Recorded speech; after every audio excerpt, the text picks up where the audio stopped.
Assalamualaikum warahmatullahi wabarakatuh. Primary 2, jumpa lagi dengan Miss Dri dalam pelajaran Bahasa Indonesia.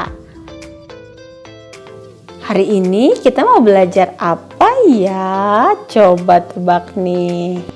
Miss Dri beritahu ya, hari ini kita akan mengenal tokoh dan wataknya, lalu memahami pesan moral dalam cerita. Sekarang kita ingat lagi yuk, tokoh dan watak itu apa? Sudah siap ya? Tokoh merupakan pelaku dalam cerita. Contohnya Nusa dan Rara. Kalian tahu kan tokoh dalam kartun tersebut? Nah, sekarang Miss J akan bahas apakah watak? Watak merupakan sifat tokoh dalam cerita. Misalnya Nusa itu bersifat sabar, penurut.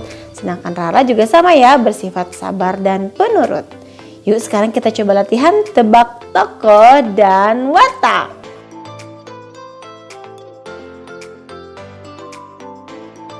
Perhatikan gambar tokoh ini ya. Lalu kira-kira kalian ingat ya apa sifat tokoh ini. Bagaimana? Sudah bisa? Nah sekarang mesti berikan gambar kedua. Ayo coba. Siapa nih? Ada yang sudah pernah menonton kartunnya belum? Oke, bisa diberikan jawabannya ya. Dan jawabannya adalah pada gambar yang pertama, tokoh ceritanya adalah Nobita. Nobita itu bersifat atau berwatak jenaka, lucu, cengeng, tapi dia setia kawan, tapi juga kadang ceroboh dan pemalas ya. Nah, yang di gambar kedua, tokoh tersebut adalah Shizuka. Ia bersifat atau berwatak pintar, rajin, ceria, dan setia kawan. Jadi dalam satu tokoh itu kadang-kadang dia punya sifat baik dan punya juga sifat buruk ya. Tidak apa-apa, yang penting sifat baiknya yang harus terus kalian perlihatkan ya. Jadi kalian akan selalu jadi orang yang baik dan disenangi oleh banyak orang. Nah sekarang kita akan bicarakan tentang pesan moral cerita.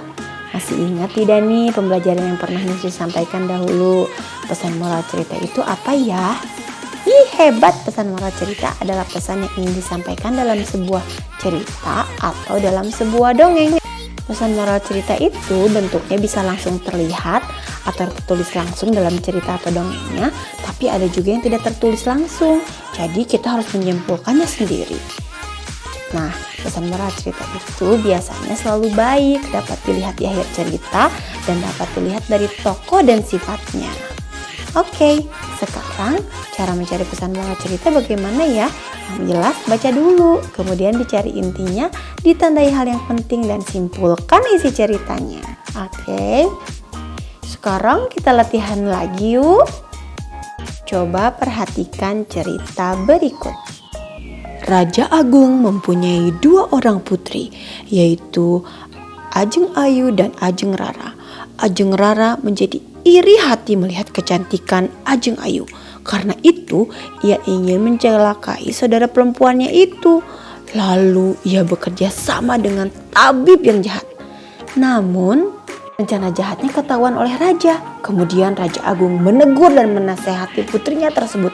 Ajeng Rara pun sadar dan segera meminta maaf pada adik dan ayahnya. Mereka pun hidup dengan rukun dan bahagia. Siapa tokoh dan bagaimana sifatnya? Lalu apa coba pesan moral dalam cerita tersebut? Jawabannya adalah tokoh dalam cerita tersebut adalah Raja Agung, Ajeng Rara, juga Ajeng Ayu. Siapa coba yang betul jawabannya? Hebat.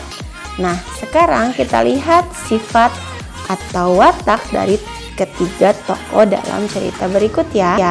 Betul sekali, Raja Agung memiliki watak tegas dan bijaksana. Ajeng Rara memiliki sifat iri hati dan licik, sedangkan Ajeng Ayu memiliki watak yang sabar. Nah, sekarang pesan moralnya apa ya? Hebat, kalian sudah tahu. Coba betul tidak? Kita lihat ya, samakan jawabannya. Kita itu tidak boleh iri pada orang lain, apalagi keluarga sendiri. Harus saling menyayangi dengan sesama anggota keluarga. Dan kalau sudah memiliki kesalahan, kita harus meminta maaf. Betul semuanya? Yeay, kalian hebat. Terima kasih ya. Dan sekarang kembali ke GC lalu kerjakan tugas yang Miss Ri berikan ke sana. Bye. Sampai jumpa lagi. Wassalamualaikum warahmatullahi wabarakatuh.